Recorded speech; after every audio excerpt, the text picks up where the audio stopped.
जय श्री राम।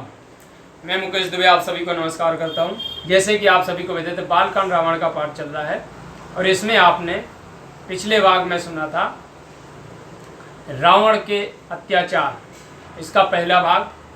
आज आपको सुनाया जाएगा रावण का अत्याचार भाग दूसरा। तो आइए आनंद लेते हैं कि कुमुखे अकंपन कुल शरद धूम केतु अतिकाय एक एक जग जीत सक ऐसे सुभट निकाय लखन सिय रामचंद्र शंकर। हरिओम। कुमुख, अकंपन, वज्रदंत, धूमकेतु और अतिकाय ऐसे एक से एक बड़े योद्धा थे कि अकेले संसार को जीत सकें। कि काम रूप जान है सब माया सपन जन के धर्म न दाया 10 मुख बैठ सभायक बारा देखे अमित आपन परिवार।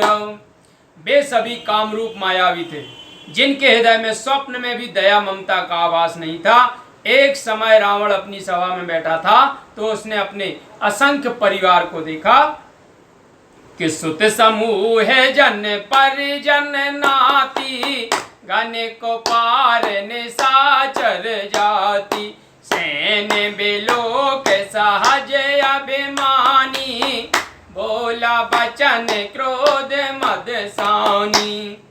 जिनमें जन परिजन और नाती पोतों का वह अगणित निशाचरी समूह था जिसकी कोई गणना नहीं कर सकता।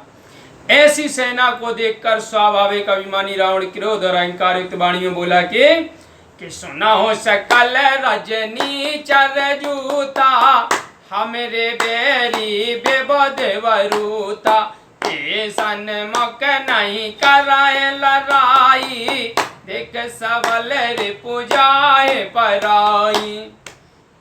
हे सब निशाचरों के यूथ, तुम सब लोग सुनो, हमारे शत्रु देवतागण हैं जो युद्ध में सामने लड़ने आते ही नहीं और शत्रु को बलवान देखकर भाग जाते हैं।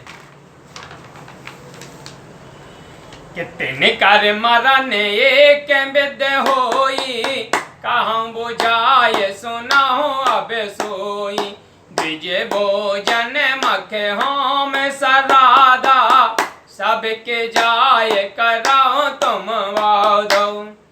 उनका मरना एक उपाय से हो सकता है। अब वह समझा कर कहता हूं सो सुनो। तुम लोग जाकर ब्राह्मणों के भोजन में उनकी यज्ञ और श्रद्धादिक कर्मों में विघ्न उपस्थित करो कि क्षुधा छीन बलहीन सुर साहे जाए मिले हैं आय तबे मारे हूँ कि छाड़े हूँ बली बाती अपिनाय लखन सिय रामचंद्र शंकर। हरिओम। तब भूख से क्षीण और निर्बल देवता सहज में ही आकर मिलेंगे। तब इस प्रकार उनको भली भांति अपनाकर या तो मार ही डालूंगा या छोड़ दूंगा कि बेगना देखा हूँ पुण्य के रावा दीनी सिखे बले बयारो बढ़ावा सुर समर धीर बलवाना जिनके लड़बे कर अभिमान। फिर मेघनाथ को बुलाया और देवताओं से बैर बढ़ाने की शिक्षा दी और कहा, देखो जो देवता युद्ध स्थल में धैर्यशाली और बलवान है तथा जिन्हें युद्ध करने का अभिमान है कि तिनय जीत रन आन सोबांदी उठ सुत पितो अनुशासन कांदी यह वेद सब ही आज्ञा दीनी आपुन चले गदा कर लीनी। उन्हें संग्राम में जीत कर तुम बांध लाओ। तब पिता की आज्ञा मानकर वह सजग हो गया। इस प्रकार सबको आज्ञा देकर रावण स्वयं हाथ में गदा लेकर चला और चलत दशानन डोलत अवनी गरजत गार्व श्रवाए सुर रावनी रावण आवत सुने वो सकोहा देवन तके मेरो गिर खोहाओ। रावण के चलने से पृथ्वी डगमगा जाती और गर्जन से देवताओं की स्त्रियों के गर्भ गिर जाते थे। रावण को क्रोध युक्त आते सुन देवताओं ने सुमेरु पर्वत की गुफाओं का आश्रय लिया कि दिग्पालन के लोक सोहाए, सुने सकल दशानन पाए, पुण्य पुण्य सेंगे नाद कर भारी, देय देव तनगार पचौरी। इधर रावण दिक्पालों के लोक में गया तो वहां बिल्कुल सब सुनसान पाया। तब वह बार बार घोर गर्जन करके देवताओं को ललकार कर गाली देने लगा कि रन मदमात फेराए जग धावा, प्रतिवट खोजत कताऊ न पाव।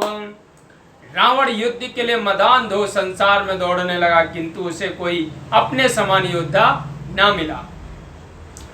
कि सप्त दीप नव खंड लग, सप्त पाले आकाश, कंपे मान धरनी धकते, सरते पतन मन त्रास लखन, सिय रामचंद्र शंकर हरिओम।